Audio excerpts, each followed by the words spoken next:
Hey, Desperate Housewives superfans. Welcome back. I'm Christy Gomez. I'm Summer Moran. And this is We Know What You Did. It makes us sick. We're going to tell. Is that better? Is that better, Reddit? We'll get there. It's almost like we say it slowly so we can say it in sync. I don't know. We're going to tell. We're going to tell. We're going to tell. We're going to tell. What was the word? Oh, pedophile, pedophile, pedophile. pedophile. Oh, man. No one mourns. We're going to tell good news. Is it not goodness? Don't do that. No, I thought they were going goodness. No, you didn't. Yes, I did. It's not No, goodness. You didn't. Christy. Goodness. And good. I'm sorry. And goodness knows. The opening line.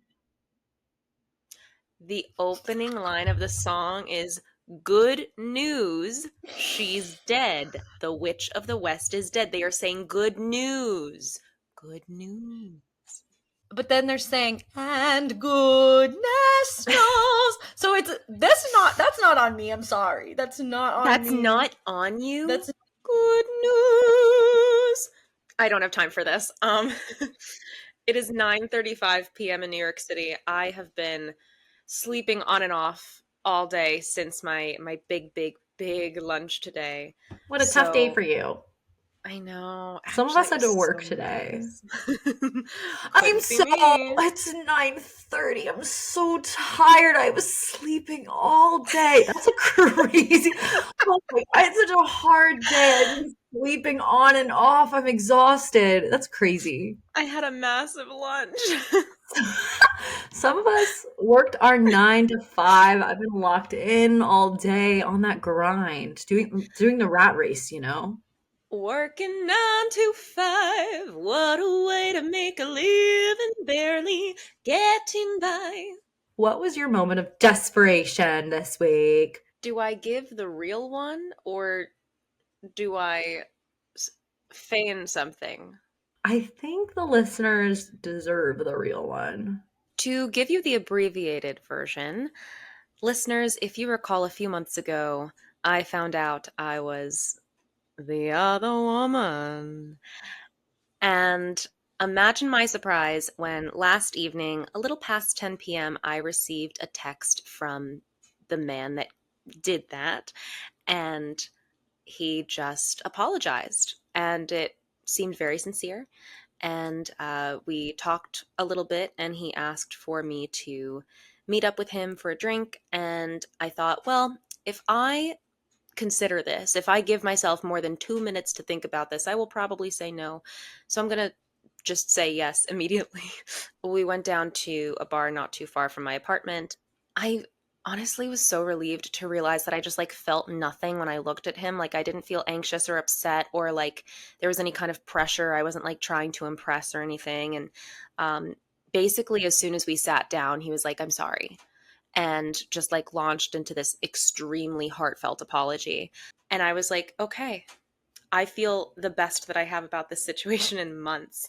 So talk about a moment of desperation with a happy ending.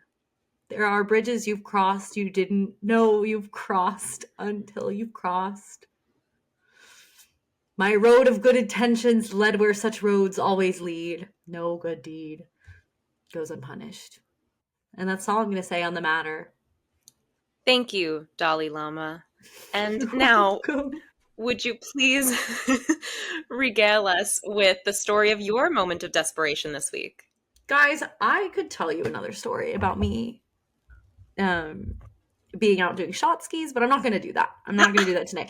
Today, I'm going to tell you guys. So one of my coworkers, he will never listen to this, but started listening to the pod, and it kind of inspired me. I was like, you know what? I'm going to go on. We need to do better at marketing our podcast. So, sometimes I go into the Desperate Housewives Facebook group. Sometimes I go on Twitter. I found a listener on Twitter, actually. I don't know if I told you that. No. Yeah, I was just looking up Desperate Housewives podcast on Twitter, and somebody was like, oh my God, I listened to this podcast. And wait, let me find their name. And I was like, "Oh my god, thanks." And they said, "You keep me company during my moments of desperation." And it made me really happy. I was like, "Oh my god, people like us." I was like, "Oh my god, people really like us." So what did I decide to do? I went on reddit.com. I've never posted on Reddit in my life. You know, we have a subreddit that none of you guys have joined. That Summer goes on sometimes, but like Reddit scares me. I think it's a terrifying website. Fine, but I go on the Desperate Housewives one, and I'll be honest, guys, I posted about the podcast as if I was just a listener. I was trying to start a whisper campaign, and I'm going to be honest about it because we don't lie and we're going to tell. So this is what I said. I posted a screenshot of one of our episodes, and I said, "Hey guys, have you been listening to this pod? The hosts are so funny and really bring a modern take to the show, and they add so much with their commentary. I've tried a few other Desperate Housewives pods, but they're definitely the most compelling. One of the hosts works at ABC or something, so so I think they're also pretty connected." I didn't want it to seem like it was us, you know. They No, had of Cody course not. Cash on and Stu from season 2. I think I really did a good job at like hiding my tone, you know. This was great. And I just started getting hate comments, and I'm like, that's really crazy. So I'm gonna read them to you. I'm gonna read them to you guys. This is also about to make my stomach hurt. No, it's okay. They weren't that bad. And also there is another Desperate Housewives podcast trying to come through the like, this is our turf, guys. Leave us alone. But one thing, okay, well, I'll get to the comments and then whatever. So somebody named Griff Gills Carbo. Her user picture is a sim. So you already know, doesn't have any friends. Goes, I couldn't make it past the first episode because the host wouldn't stop giggling. They were so annoying. And I'm like, what's wrong with laughter? Like, why do you want to listen to a podcast that just like says word for word what's going on in the show? At that point, just watch the show. Like, Yeah. we like to laugh. I'm sorry. So I responded and I was like, they're funny. It's a comedy podcast. Give it another chance. They're so cute. That comment got downvoted twice. I didn't know that. And then perfect _corner 5494. Their picture, was this you, Summer? No. Whoa. Why is this their image? Oh, that does look like me. That's kind of crazy. Goes, I listened most part of the first season, but always had to skip the part where they say we're going to tell part slowly and weirdly. I don't experience cringe very often, but that part feels physically uncomfortable to listen to. How? I don't know. But then she says, the actual podcast is pretty good, though. I might pick it up again at some point. So we like her, but like, okay. girl, okay, fine. If you're listening, love you so much. Your icon's adorable. But like, we're doing this bi-coastal. Like, we're trying to say it in unison. Oh, is that what we're doing? That's why I do it. Okay, I thought it was a reference to our inside joke, Old Mill Road. No, not at all. Oh. Um, Well, mystery solved.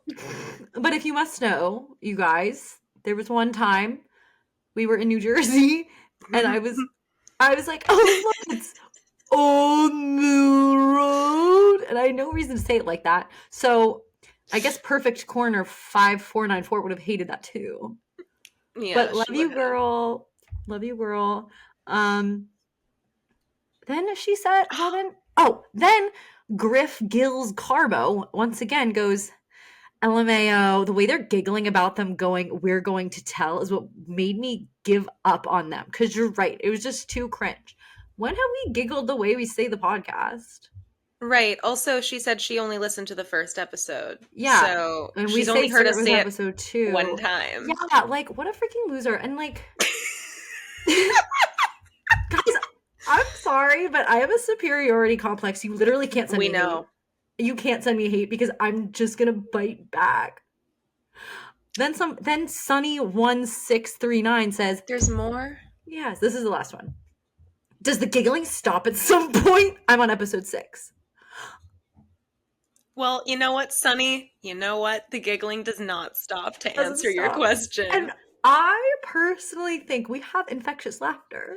Yeah. And it's just like, I don't believe that hot people post on Reddit regularly.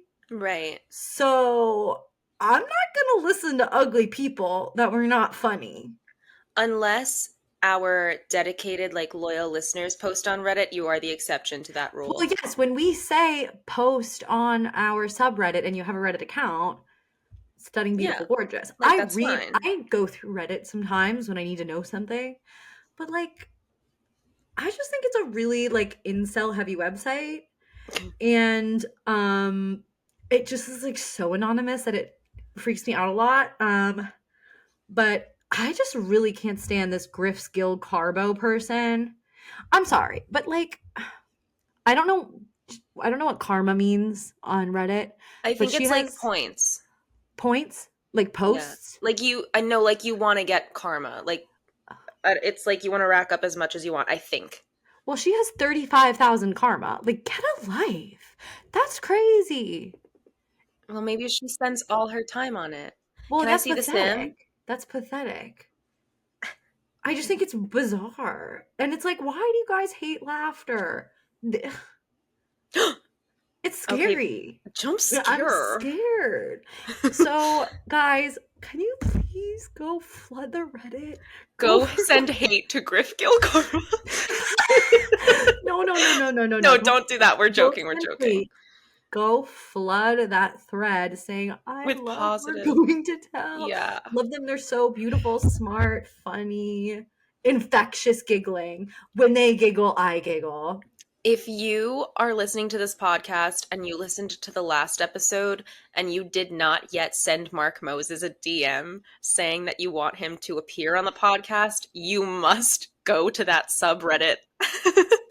There has never been a room that I haven't made somebody laugh. Go off, Queen. I don't think Gil's Carbo can say the same. That's all I'll say. That's all I will say on the matter. Again, hot people don't post on Reddit. And we should get merch that says that. That's hysterical. I think that's an excellent place to get into the episode. What do you think? If the only thing they had to say is that we giggle too much, so be it. That's a good point. If that's our harshest criticism, not terrible. You don't want to make an enemy out of me, Gills. Okay, well, this is, in any case, Season 3, Episode 13, Come Play With Me. Come play with me. Come play with me. Reddit's gonna hate that. I'm not gonna laugh. I'm not laughing. Stone-faced. I'm not laughing. They would love our low energy episodes. Yes.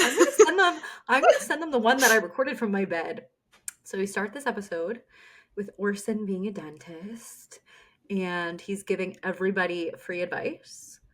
And then Bree shows Orson the teeth that she got from Alma's house, and immediately she's like, oh my god, Alma definitely killed her and extracted these teeth just to frame you. Like, this woman, Bree Hodge, will stand by her man.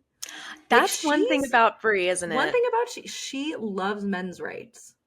What I titled this section was Orson Knows Teeth. So he examines them on the bed, and Bree is like, hey, that's disgusting. Don't do that.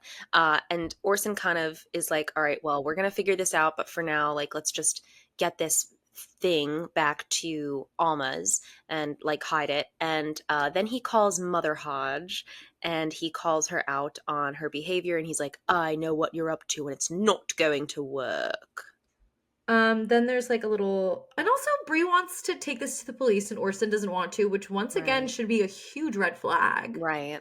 Like, girl, it's all the proof is in the pudding, as my father says.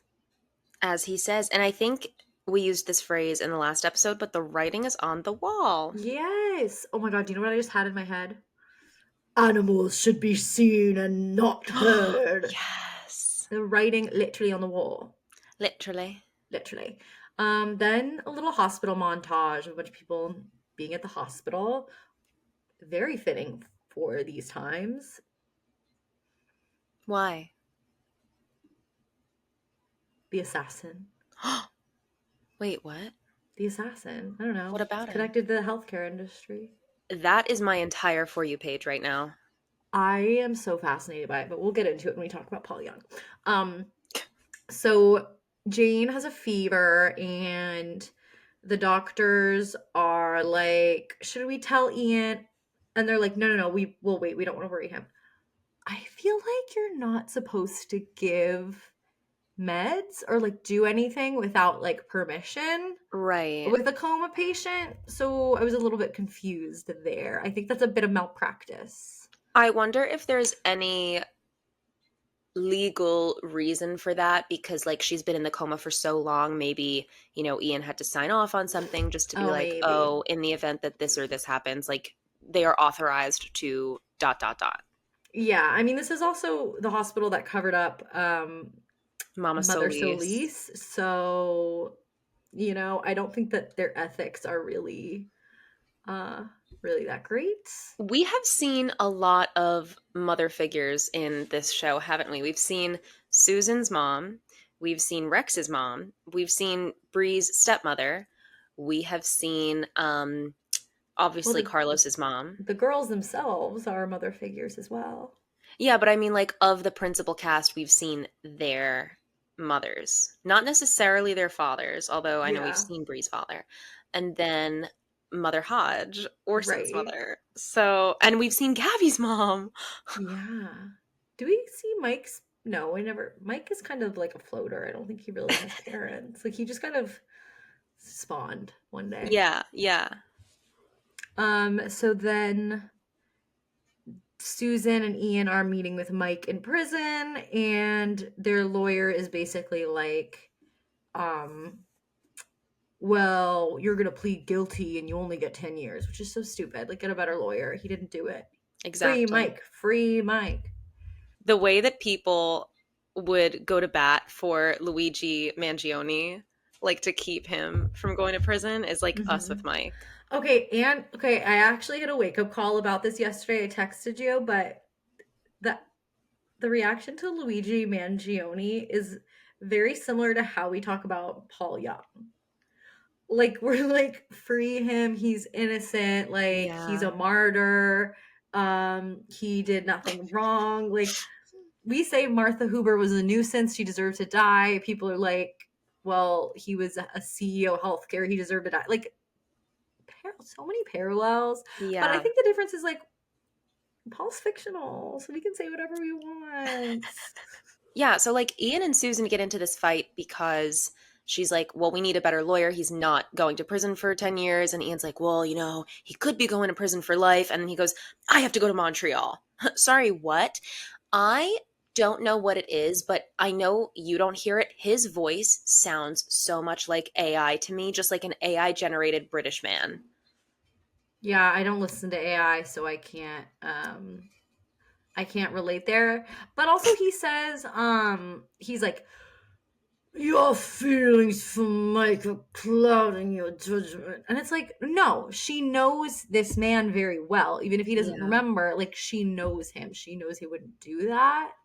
So, no, that's not the case. He's just like, I don't know. I really think this is the downfall of Ian Rich, because he's just like, it's just getting ridiculous at this point. Like, is that his last name, Rich? No, but he's just wealthy. He's just a rich man. Like, I can't remember his name. It was like Ian. Oh, yeah, like Huh, we saw it at the end. yeah, Ian. Hammersmith, no. I was thinking Hammersmith. Wellesley. No, no, no, like it definitely has an H. We'll get it, I guess. The listeners are Hainsworth. It's Yeah. Hainsworth. Yeah, it is. Sorry, Oh, can't laugh. sorry.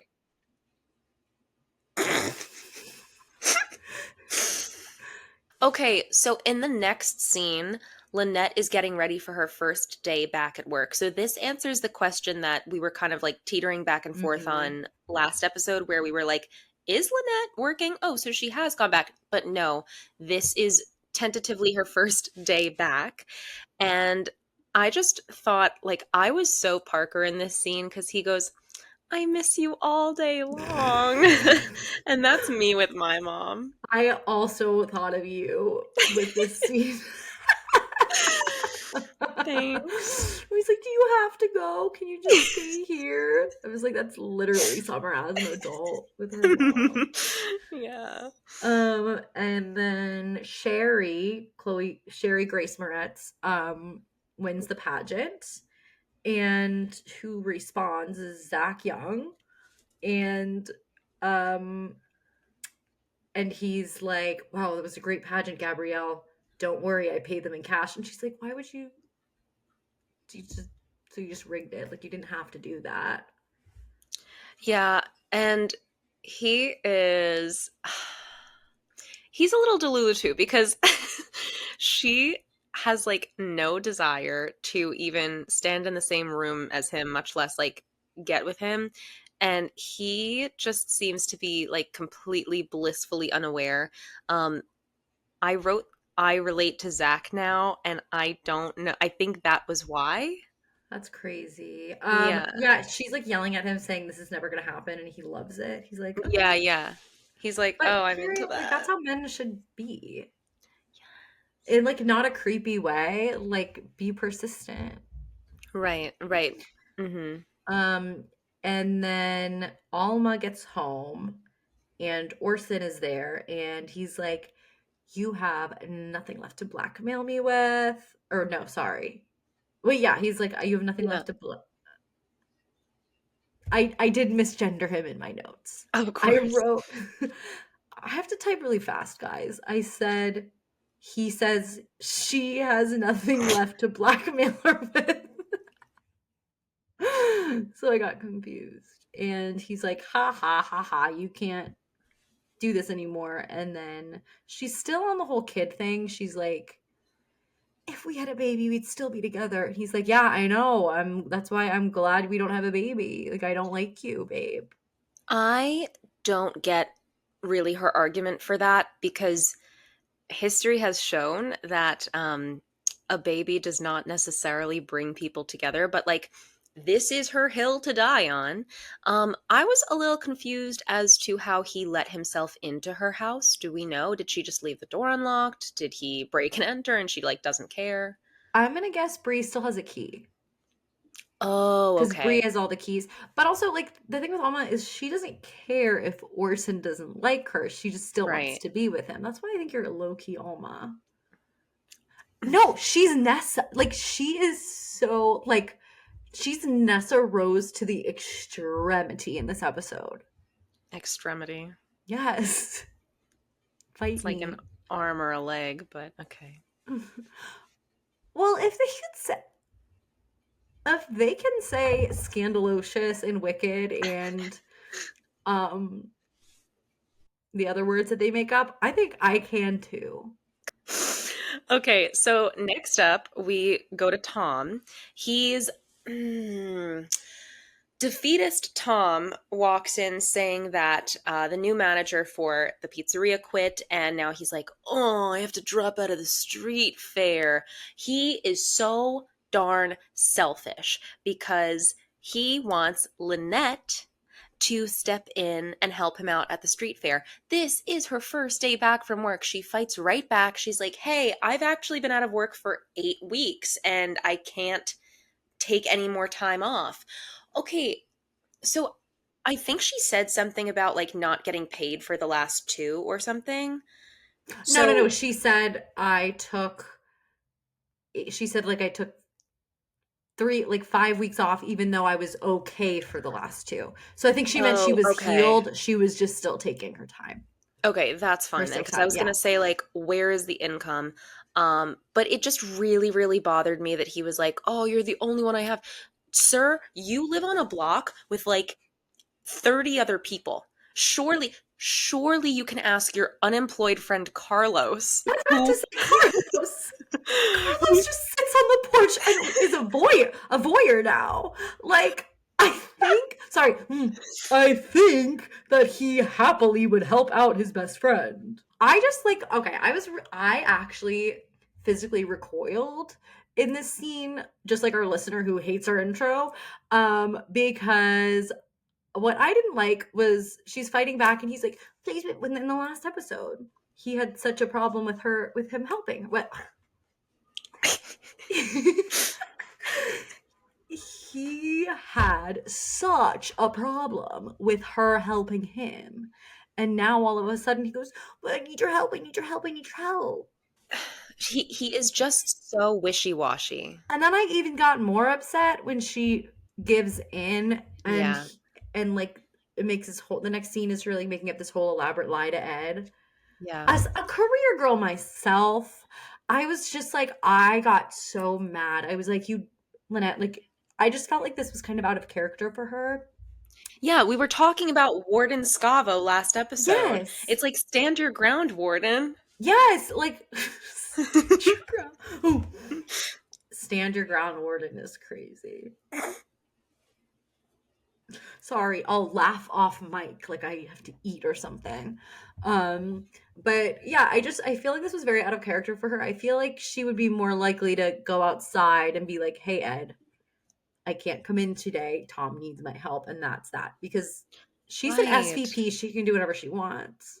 Exactly. And we've said that a lot, but like with that said, she does go out and she like stages a whole melodramatic mishap with her arms still in the sling. I just wrote give Lynette the Oscar. Not even Felicity Huffman, like give Lynette the No, Oscar for this real. scene because she locked in, she dropped in, and she gave the performance of a lifetime. But how did she change and get her makeup off and put that sling on so fast? Right. Like, that took time because she looked Yeah. stunning gorgeous with like her full face for work and then she just ripped it all off. I'm like, girl, Right. what makeup eraser do you use? Need to know. Did you just change the background? No, Why did it turn blue? I don't know. Uh, my whole screen just changed color.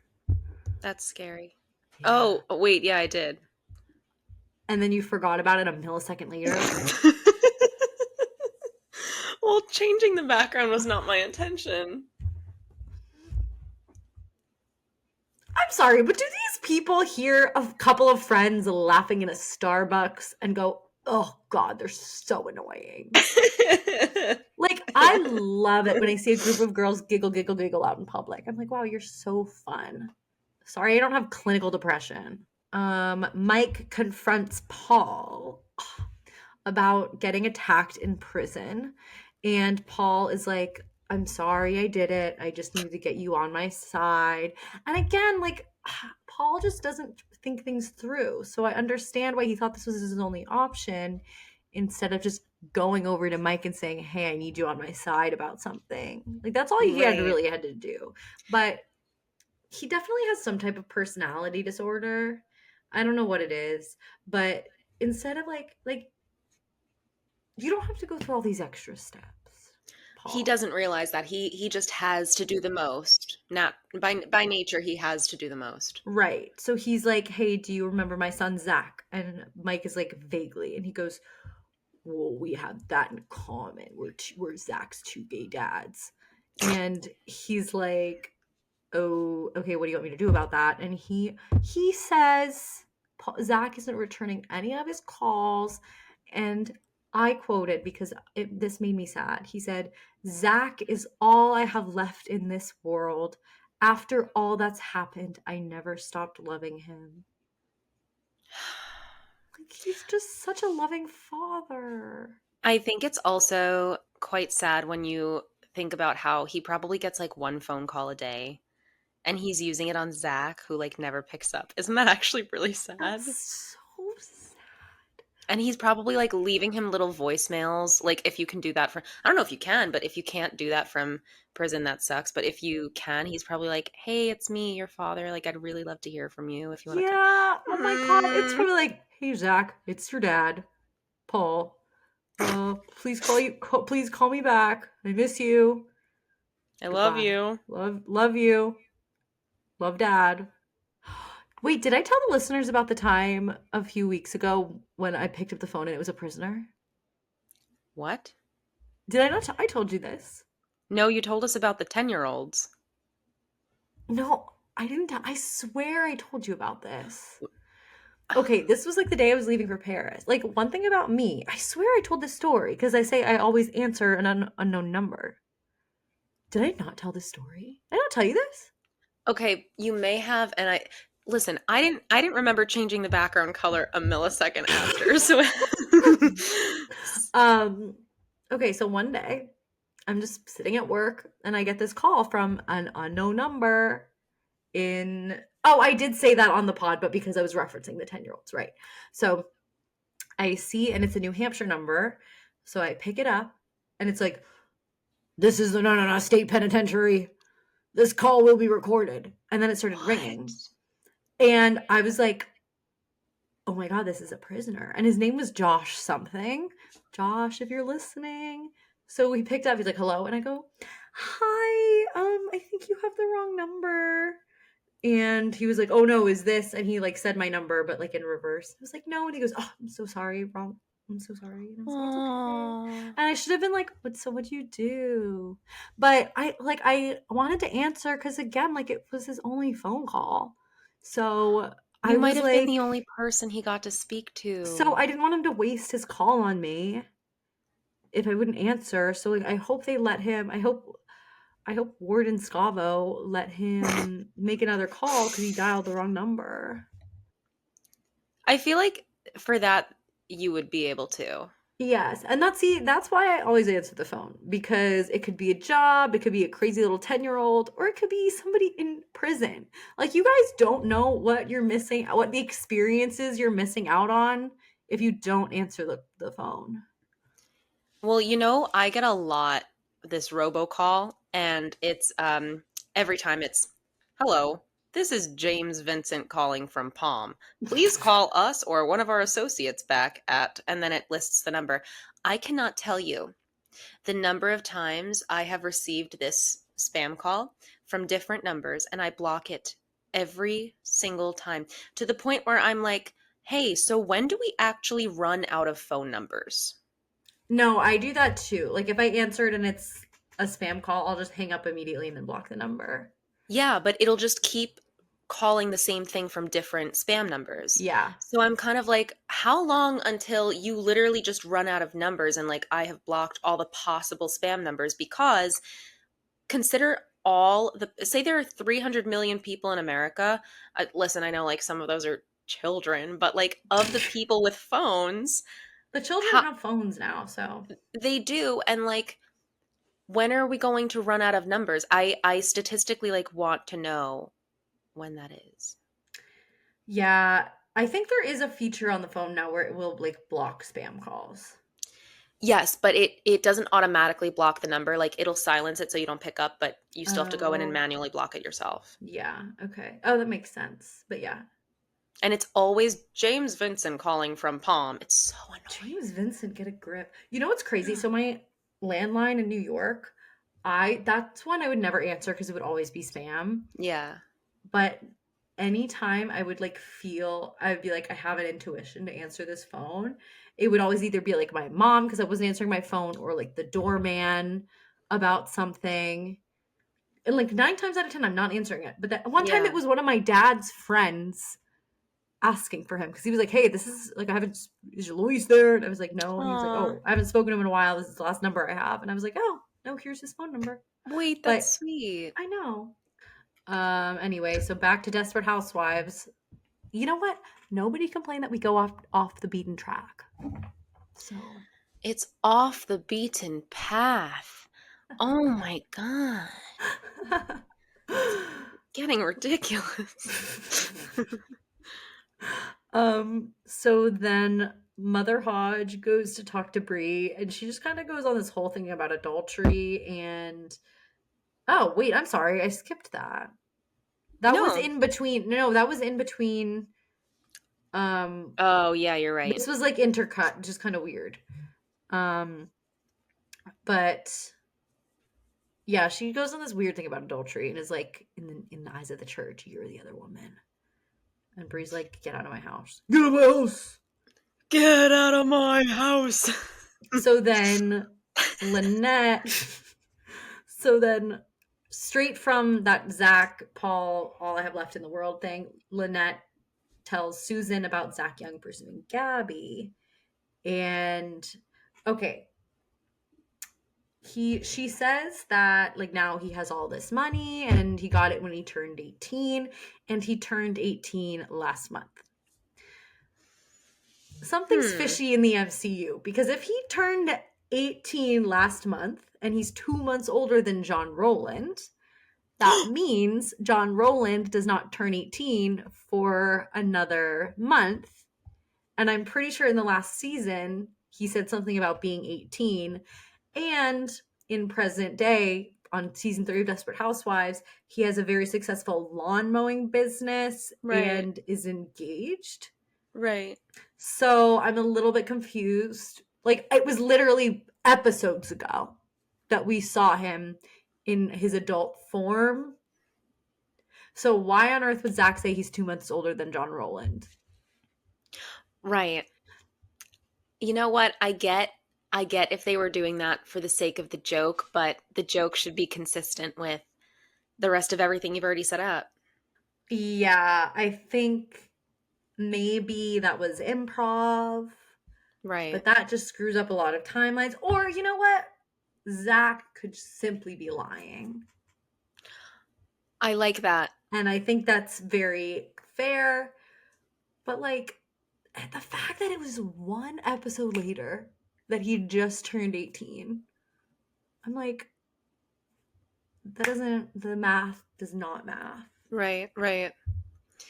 So Susan, seeing this opportunity, goes to implore Gabby to go out with Zach so that he will pay for a better lawyer for Mike. So it is kind of like this weird little chain reaction, and Gabby is very much incensed by the idea of this.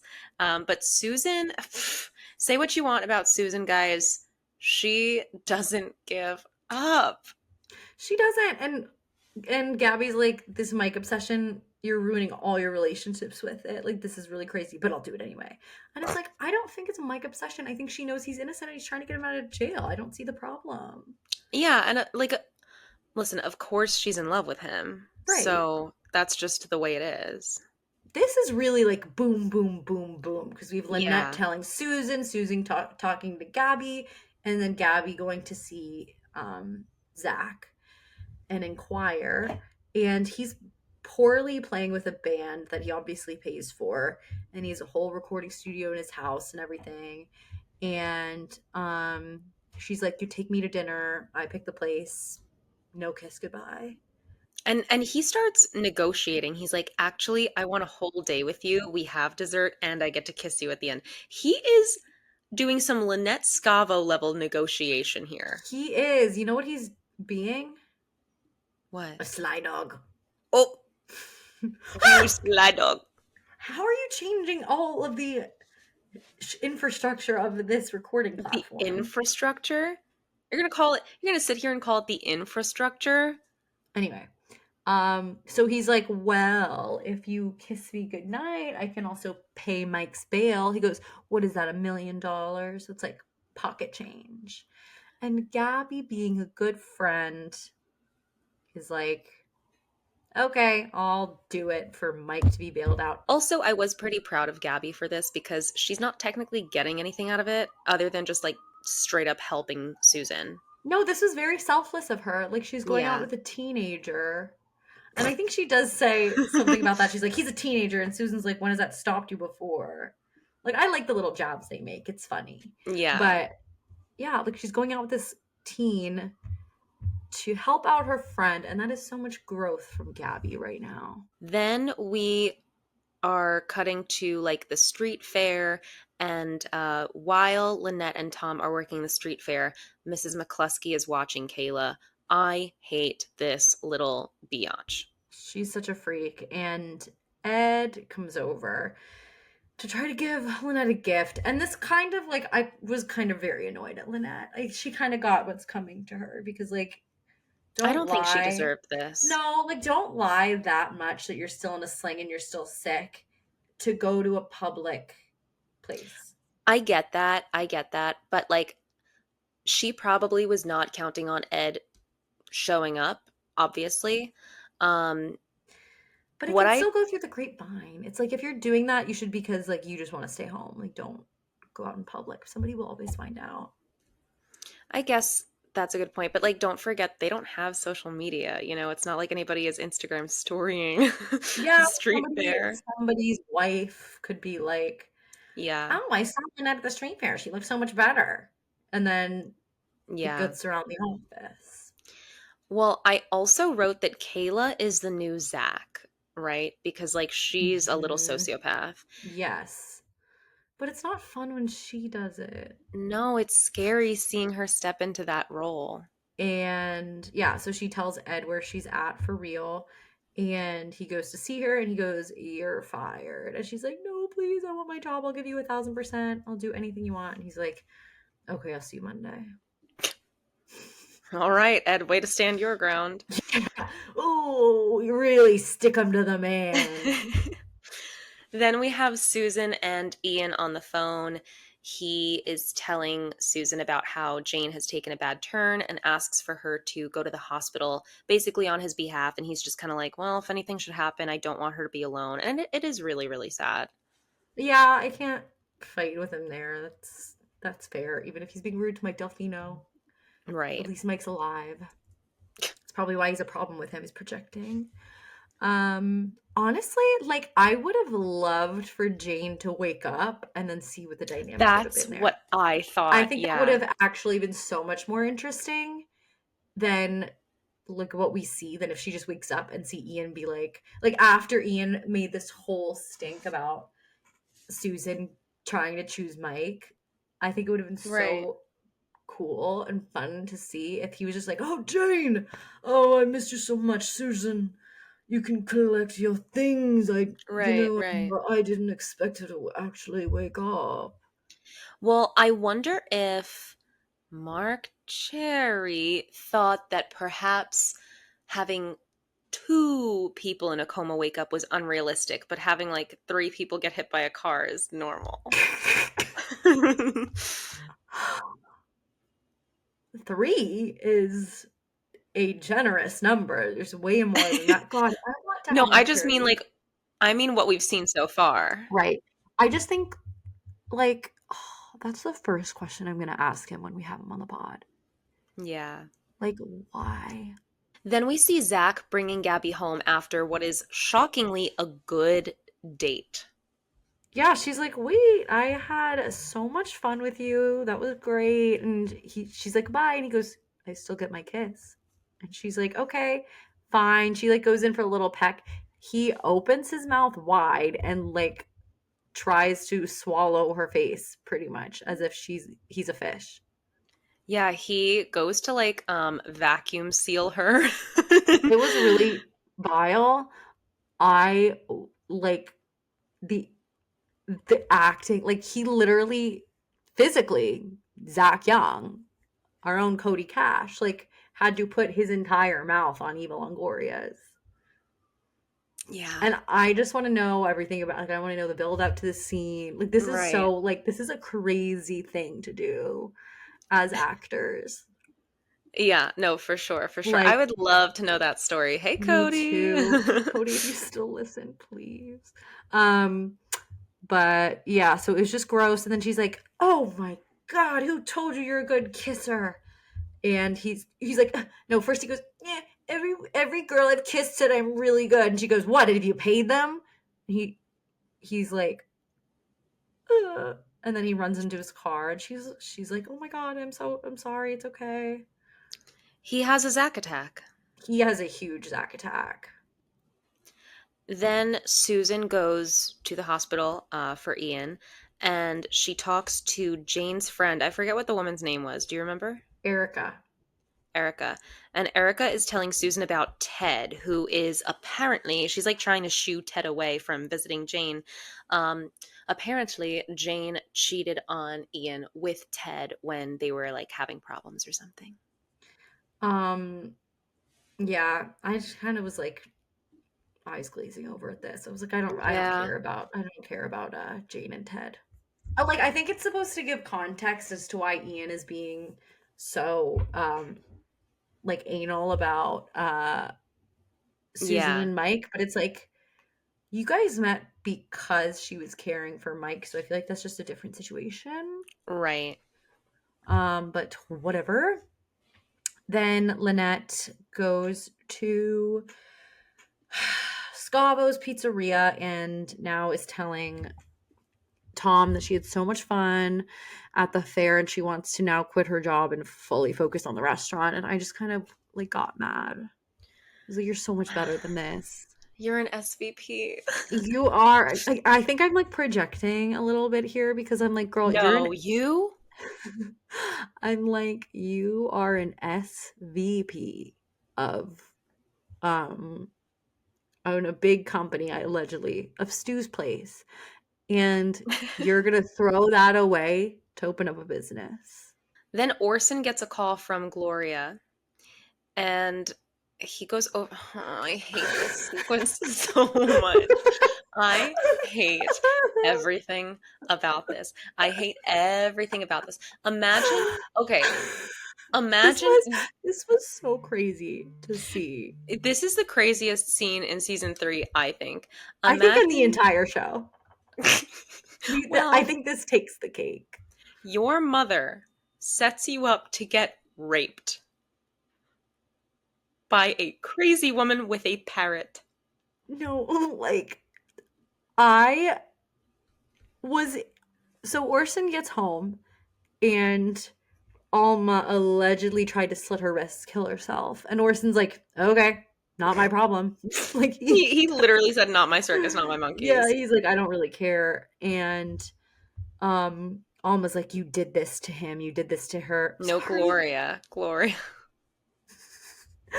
I said Alma and misgendered Alma. You did this to him, you did this to her. Oh my god. Guys, I'm so smart. Yeah, so Gloria's like, you did this, and then he's drinking a whiskey and then starts to see stars. So Alma wakes up,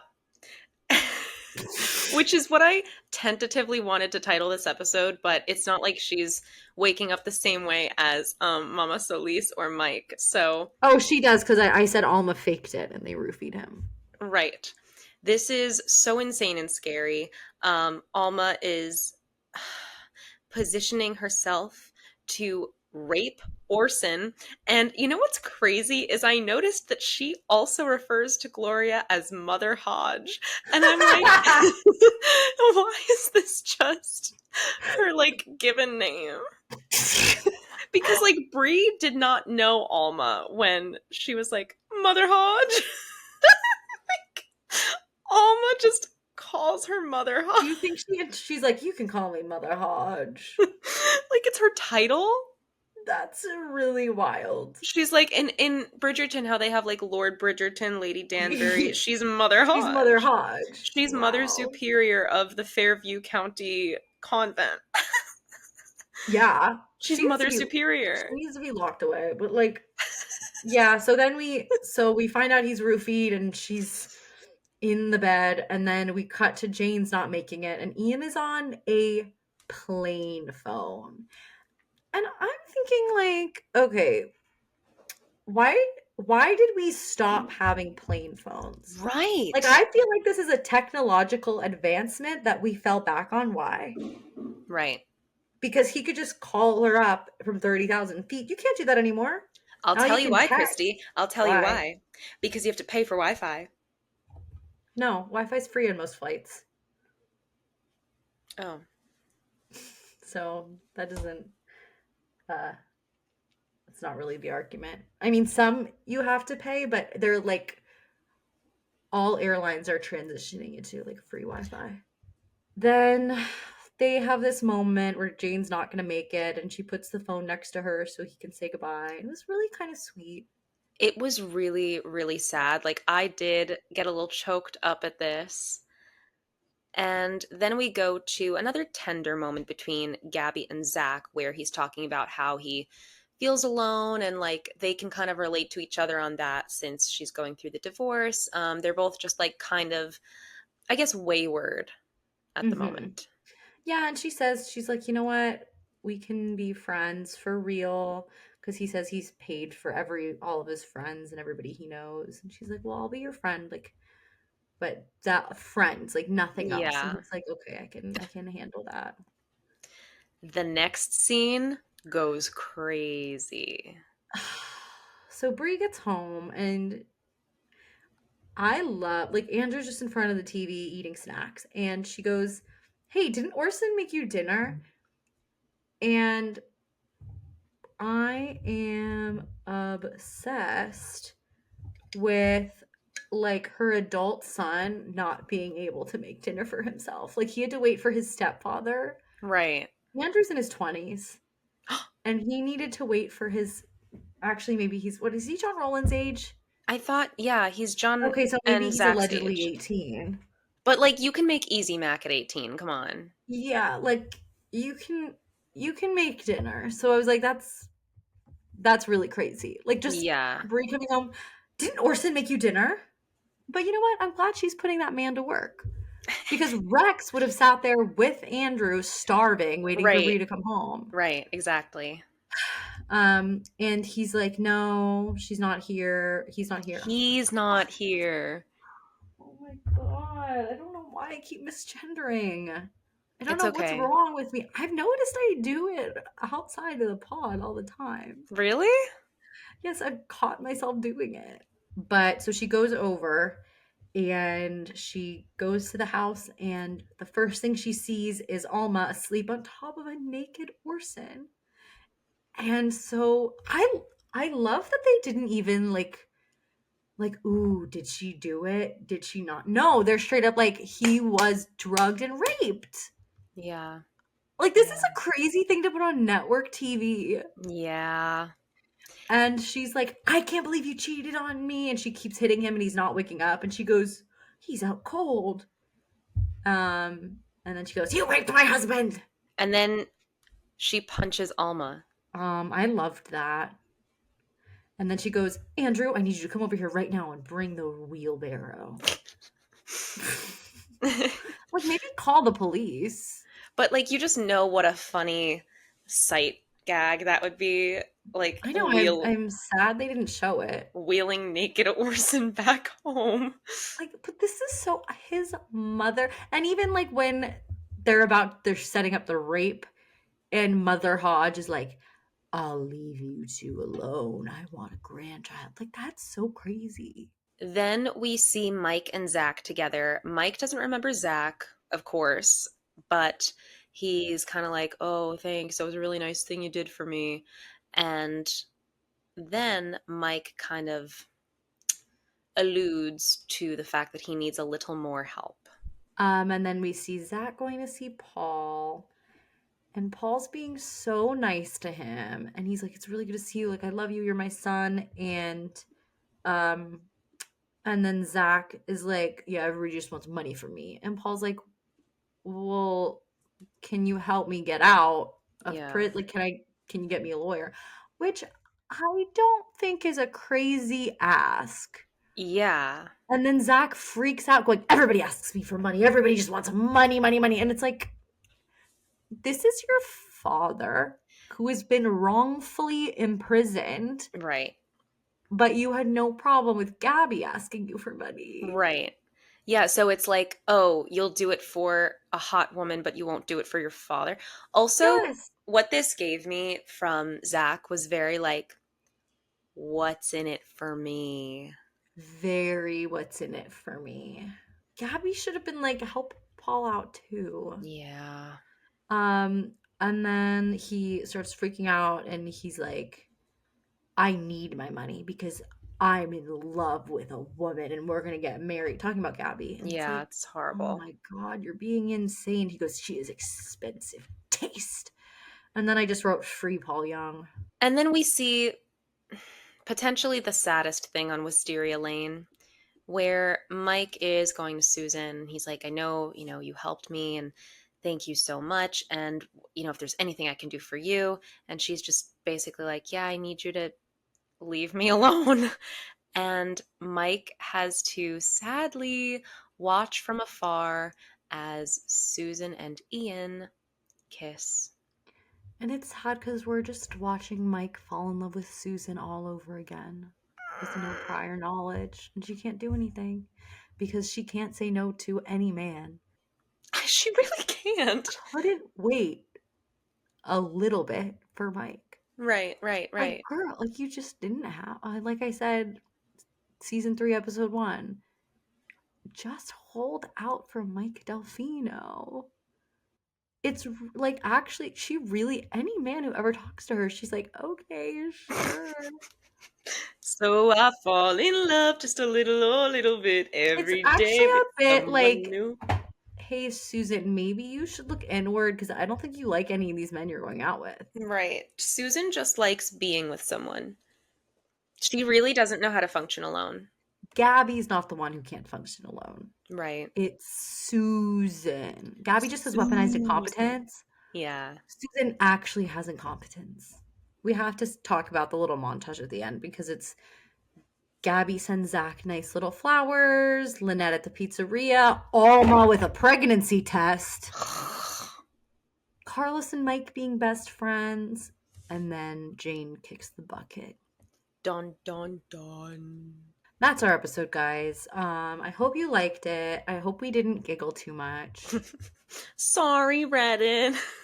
Sorry, Reddit. Sorry we like to laugh. They're our own personal Scrooges. No, they are. That's Scrooged it. Scrooged it. Well, until next time, make sure to, I don't know. Oh, make sure to DM Mark Moses. DM Mark Moses. And guys, I'm going to post the Reddit thread on our Yeah. Instagram after this is posted. Please flood their comments and tell those little ugly freaks that we are amazing and so funny and we didn't send you like. Also, listeners, if you are a writer of any kind, or even if you're not, we are hosting a fan fiction contest. The prompts are up on our Instagram, and you have until 11:59 p.m. on Christmas Day to send us your submissions via email at wearegoingtotell@gmail.com. Also, if you guys want to just like maybe do fan fiction of the fictional Desperate Housewives characters, I think that's okay too. No. It's supposed to be about us. I'm not going there right now. This has been We know what you did. It Makes Us Sick. We're going to tell. And y'all come back now, you heard.